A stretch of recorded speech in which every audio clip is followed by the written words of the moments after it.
Being a full-time videographer, how often have you thought of shooting porn?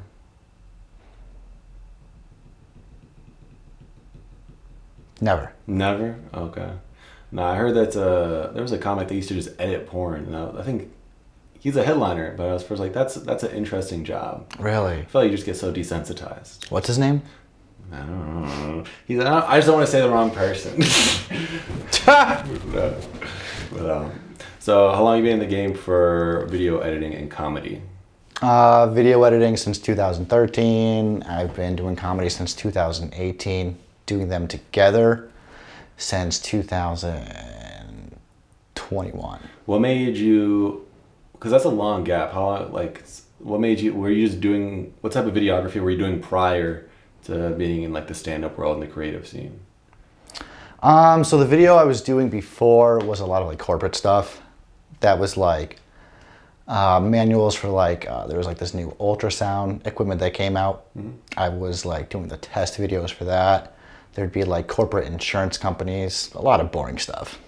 Mm-hmm. And would you say that was it more profitable at that time than being in this space, or you just enjoy this space so much more that it doesn't matter? Oh, that's a good question. So at that time, I was working for somebody, so it was way less profitable. Mm.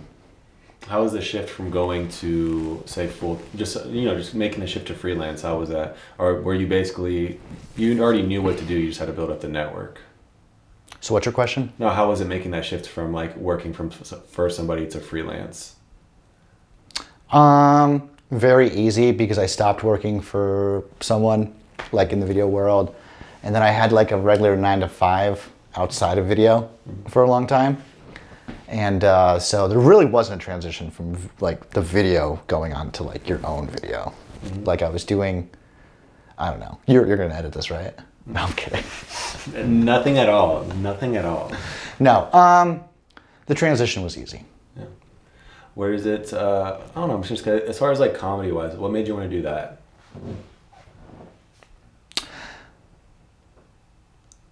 I love making people laugh. Mm-hmm. You know what I mean? I'm an ugly dude. It's all I got. For sure. You know what I'm saying? You can relate. Like we're both sacks of shit. Right? So it was just like always that avenue of making people laugh, getting that attention. You know what I mean? And younger, I come from like a small town where like creativity wasn't really like, not like it wasn't respected, but it wasn't really like rewarded. Mm-hmm. You know what I mean? So like me being creative was like making people laugh. Yeah. You know what what state was that in? Massachusetts. Oh, really? Really, really. You seem surprised. No, I just think for some reason in my head I thought of Massachusetts. I thought like, oh, this guy's from Mississippi. Like.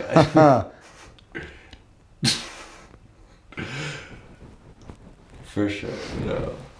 Now, what do you think? So, what was the main thing that got you into that first? What projects were you working on for videography, or is it like kind of expressing that like humor through that?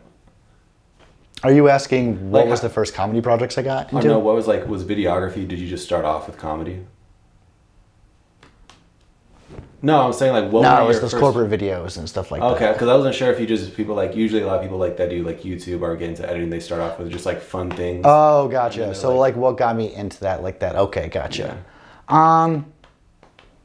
It was kind of just like the love of like wanting to document stuff all the time, mm-hmm. And honestly, you know what it really started off with? Fucking Jackass. You know what I mean? Just you and your friends, you got your video for the first time. You got your video camera for the first time, and you're like, what can we do? And with no like screenwriting skills or anything, what do you and your friends do? You just do stupid stuff. So that was probably like the first thing I did. So did you like kick your friends in the testicles all the time? There was that. Bunch of dumb stuff, yeah. That I'm so glad never saw the light of YouTube. When you say like small town, are you thinking like just a few thousand people? Yeah. Really? Like 5,000. How's that switch up coming to AZ? Because I'm from culture shock. Were you like? Because I know a lot of people. Because I come from Alaska, a lot of people would come. They live in the village, and then like they couldn't handle being on a 2-car highway or some shit like that. Oh right, yeah. So it was definitely, like I said, like a culture shock. I'm from like a very, very predominantly white area, and So it was like the first time just seeing like a vast amount of cultures at the same time. It was like very overwhelming where you're just like, whoa, whoa. And you just caught yourself like staring a lot. And you know what I mean? It was just like, I never saw tacos that weren't crunchy. Okay? That's how what I was. Like, I thought you could only eat tacos in a taco shell, crunchy. And it was like stuff you just see like that. I never had horchata before. You know what I mean? I've never seen a lowrider in a real person before. Yeah, because honestly, I think I love lowriders because of Eddie Guerrero. He used to come out on every single WWE, yeah, there we go. Yep. Yeah. Another huge culture shock was, it was the first time in my life where I ever saw like pathways for jobs that were not a typical 9 to 5. Like when I first came out here, I went to a UFC gym, the MMA lab, right? Mm-hmm. And where there's like real UFC people in there. And I remember I saw like Benson Henderson working out and like he made eye contact with me. I'm like, oh, what? I'm like, this is real. They're serious here. This isn't a hobby. They're really going for it. Oh my God. You know what I mean? Just like. So like just seeing, yeah, because I guess I kind of just seeing people in real, like kind of like people that are like stars to me. I was at Sprouts and I saw Daniel Bryan buying ice cream. And I was like, how are you doing? He's like, my dog just died.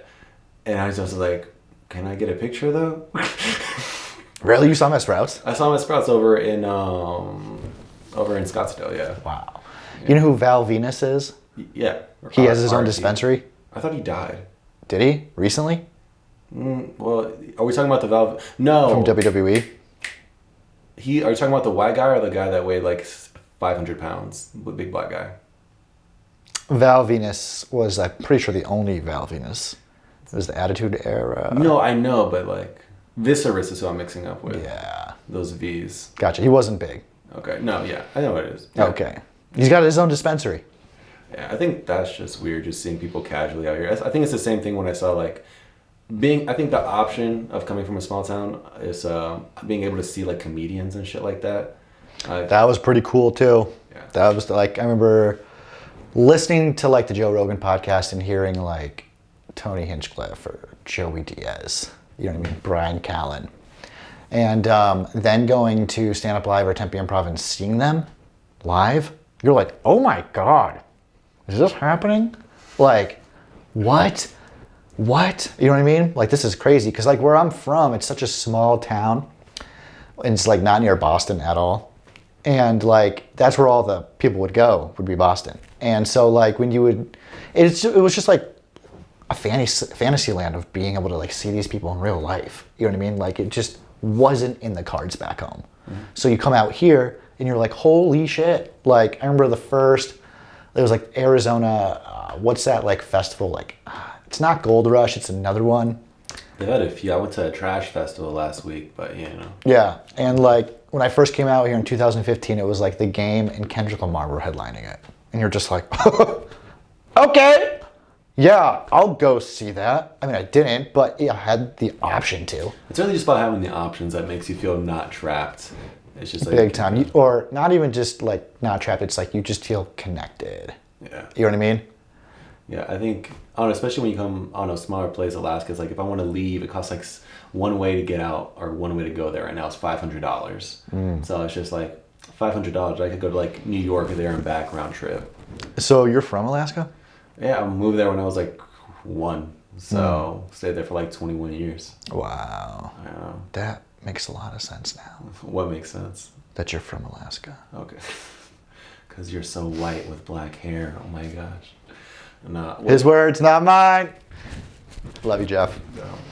But how is it kind of, you're in the sphere where you're seeing more of these people that you're kind of like maybe got butterflies for when you first saw them, like like how is it now like getting to just kind of meet these people? Yeah, so getting to meet them is great. And the hard part now is like not fanning out because like you're not meeting them as like a fan. You're not meeting them as an equal by any means, but like you're meeting them as like another comedian or a video producer. You know what I mean? So you can't fan out because then that just drops you to a whole like different level. They won't take you serious, and it's not professional. Just straight up, it's not professional.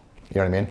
Yeah, definitely holding that composure is very vital to the networking portion, to even to do more gigs for me, possibly. Yeah. Because when I met like Akash Singh, I went to his show and I saw he had like, I got to talk with him and I saw he had a videographer just come with him and he just goes to all his shows and just video gigs. I just thought that was fascinating that was a career. Like, never mind, like I don't expect him to be maybe like a millionaire, but just like enough to pay the bills. That sounds like phenomenal. Oh my God, yeah. That's probably like a dream job, you know what I mean? Like I was, when Trevor Wallace came into town, Michael Turner featured for him. And shout out to Michael Turner for letting me be his videographer for that night. But I got to hang out with Trevor Wallace as a videographer.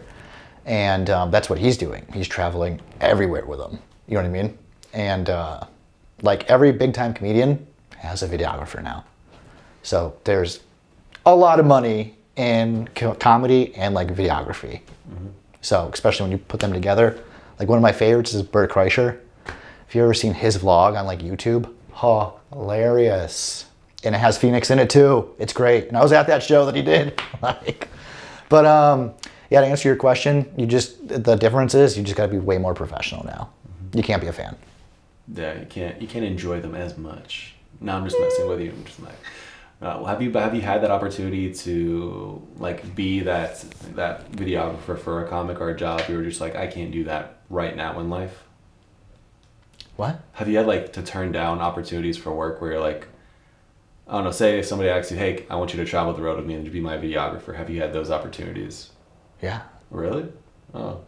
How was that? I mean, they weren't like a big time yet, but I've definitely been asked by people, and I've definitely gone on the road with some people. Definitely. What are things you take into account as far as maybe picking up jobs with those type of comics where you're gone for maybe like a few months at a time? Oh, it's never been a few months. Oh, what's the time from, like a week? 2 weeks. Okay. A few months, I mean, that would be dope, but that'd be a long project. And you gotta be, if you're gonna be on a project with a couple months solid, you've gotta be with someone that you can really be around for a couple months. What is it? Because you talked about kind of like data and kind of like working with people. Like, how's the process of kind of like setting your boundaries and just being like, I don't know, not telling a client to maybe shut the fuck up politely. Oh, gotcha. So if there's a case, right, where you're doing work and a customer is giving you unsolicited advice, right? I'm usually still going to hear that customer out. What I've learned is that like sometimes your most angry customer is your most important customer because they are angry at something, right, that you didn't pick up on. And more than likely you can learn from that every time if your attitude is right. So like I had one customer that was like, these whatever isn't high enough resolution. You know what I mean? And then you're like, oh, okay, cool. All right, well that's not gonna slide. So now how do I make sure they're high resolution or higher resolution or whatever, you know what I mean? So it makes you kind of like dip into like leveling up, you know what I mean? What do you mean level up? Like, well, anytime I've ever had like a dissatisfied customer, it was because I did something or I didn't do something that I just didn't know how. And they were like, well, can you do it this way? And like the first emotion is to be like, no, that's not what I do. I'm not gonna bend for you. No. But then you're like, let's be real. You hear them out, you take a step back and you're like, okay, what are we really trying to accomplish here? You know what I mean? Get on the same page. And 9 out of 10 times, like when you hear them out and you listen, whatever they want you to do probably will make whatever project a little bit better and you learn something. How much of those clients are repeat customers? When you do it the right way, they're always a repeat. Especially if you took the time to hear them out and get on the same page. Oh my God, yeah. Those customers, I love those customers because you hear them out, you get on the same page, the project comes out great, and they send you people too. I've always gotten like repeat customers that say, like, someone else needs something, are you available? Like, I don't really do any marketing, and I'm booked April and May. Yeah. For the most part.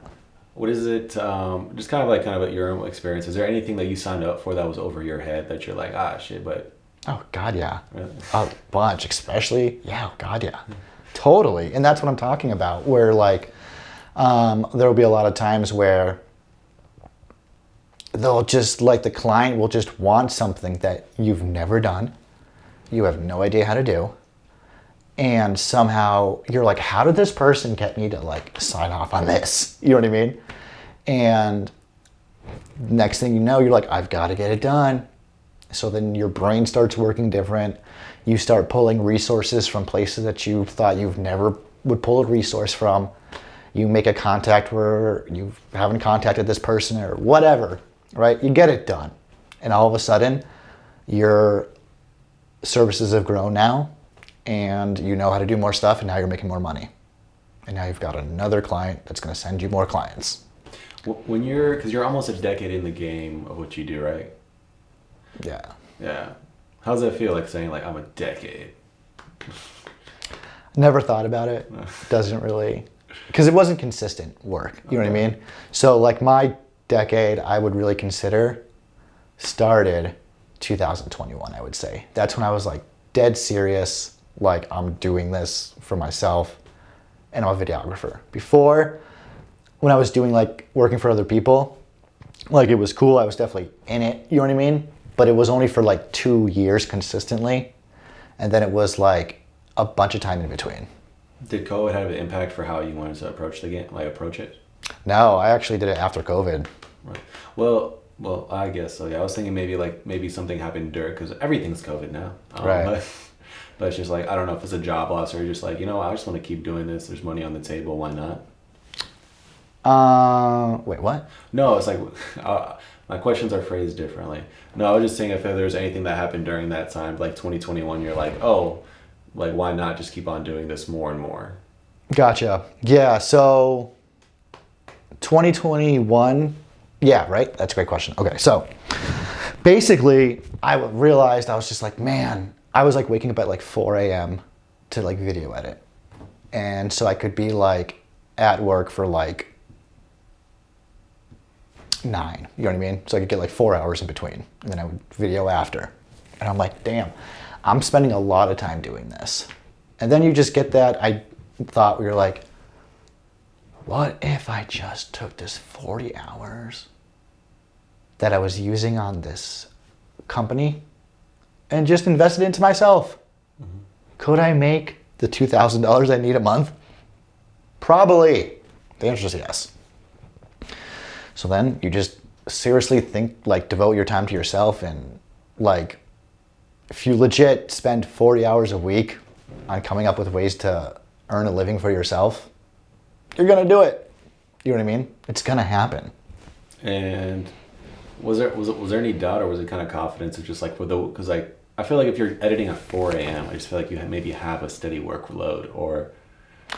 Well, it's like the deeper and deeper you get into it. Mm-hmm. You know what I mean?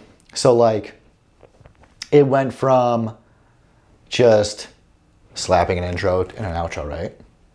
Mm-hmm. That's me. Yeah. Right. So at first you're okay with that. Yeah. And then you learn more because a client says, I want 2 camera angles, but you only have 1 camera. So now you have to figure out, how am I going to get 2? You know what I mean? So it went from just being very curious how to get better. And as you know, with getting better, that's where the time takes. You know what I mean? Because now you're figuring out all this stuff. How am I syncing audio levels? How am I doing all this extra stuff to make this video look the best it can? You know what I mean? And a lot of people build a team on the way they do things. Has this just been a solo operation for you? No, I got a couple people working with me right now, which is the key. Yeah, definitely have a team. I mean, honestly, it all really depends on like your goal. You know what I mean? What you want out of it.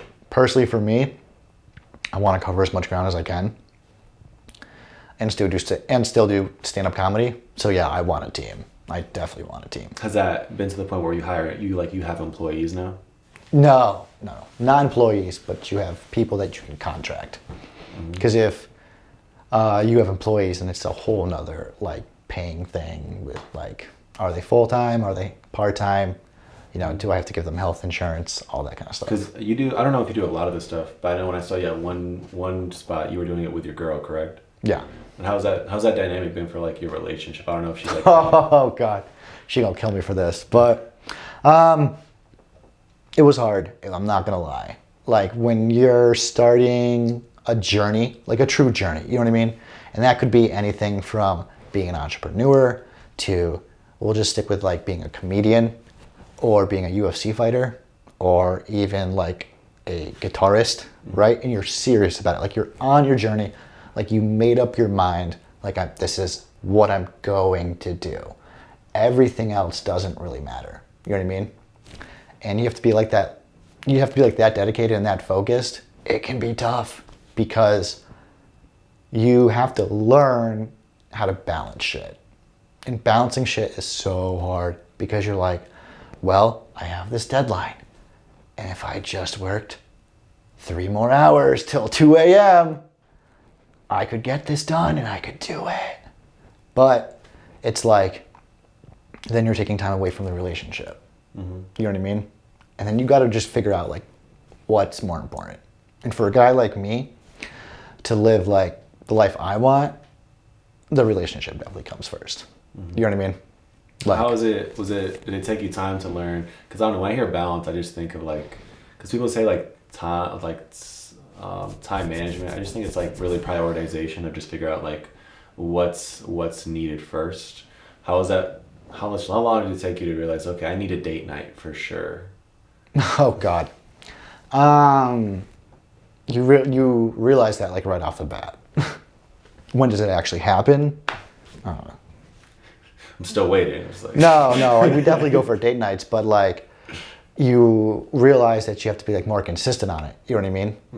And you realize that like, you just realize that you got to like do the balance thing. I know that sounds corny as fuck, but like if you do too many weeks of 80-hour weeks and you give your girl an hour a day and she doesn't appreciate that, no matter how much money you make, she's gonna leave you.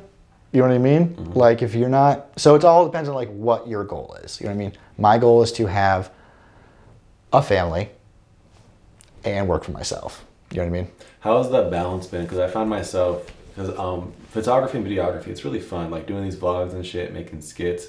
I find myself just like doing a little bit less comedy because I'm just so in such a like a learning curve right now. How has that been for you doing both at the same time? Oh God, it's hard. But really, why it's hard is just because I'm focusing more on video, and I like my goal like right now it's April 2022, right? So my goal for like April and May is to be able to balance the video and the comedy out, where I'm doing them. I want to be doing like stand up more. Like I'm so booked for video right now, and that's where I'm like the team comes in. Yeah. Because don't get me wrong, clients, I love you all.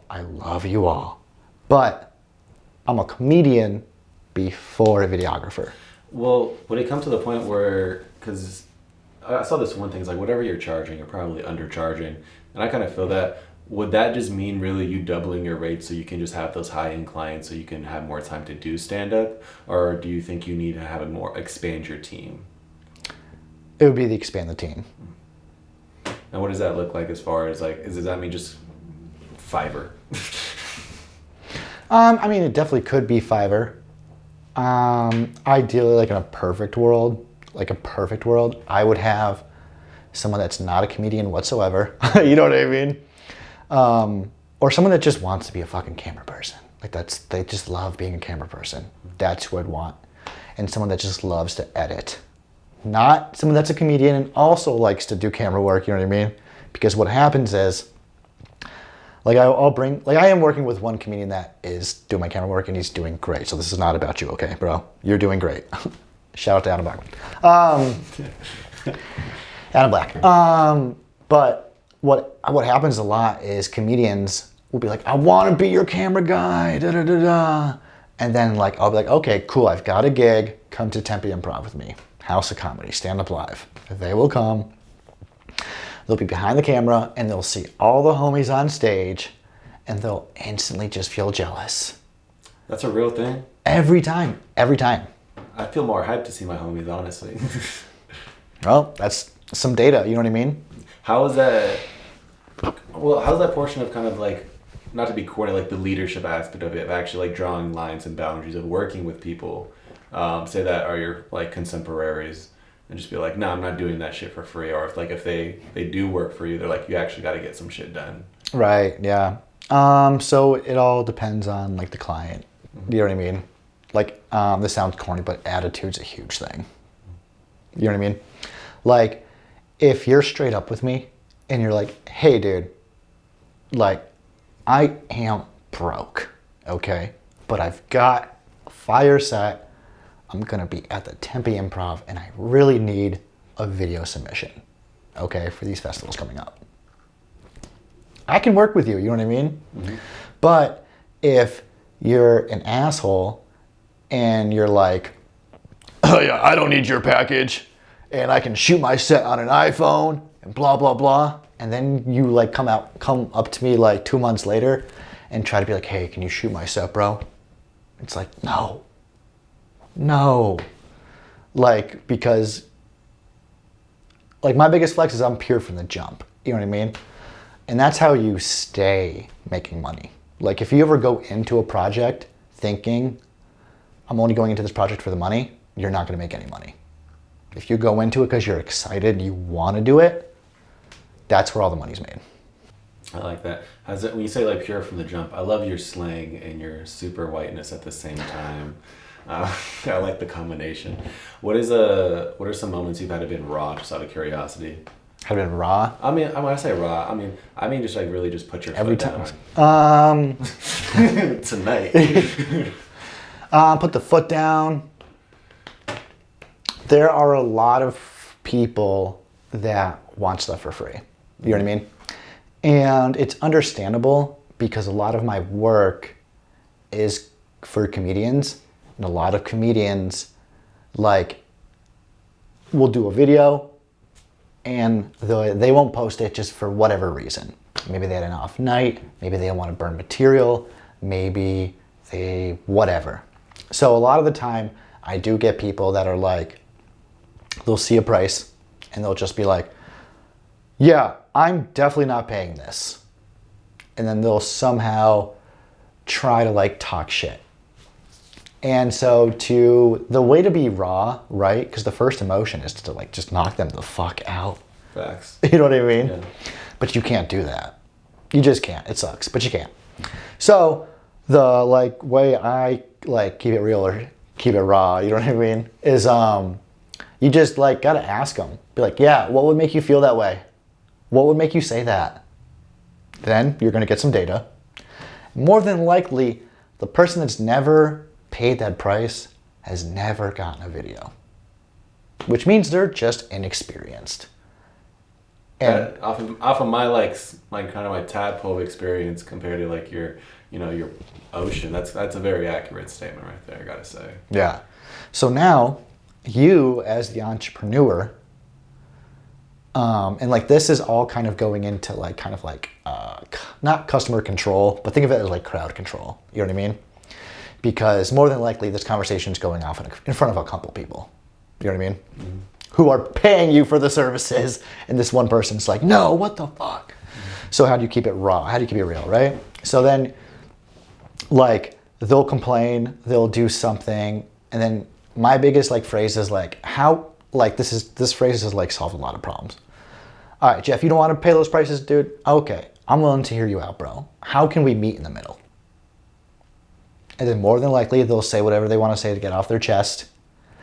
And then you'll be like, all right, cool. Is this someone I want to continue working with? Or is it not?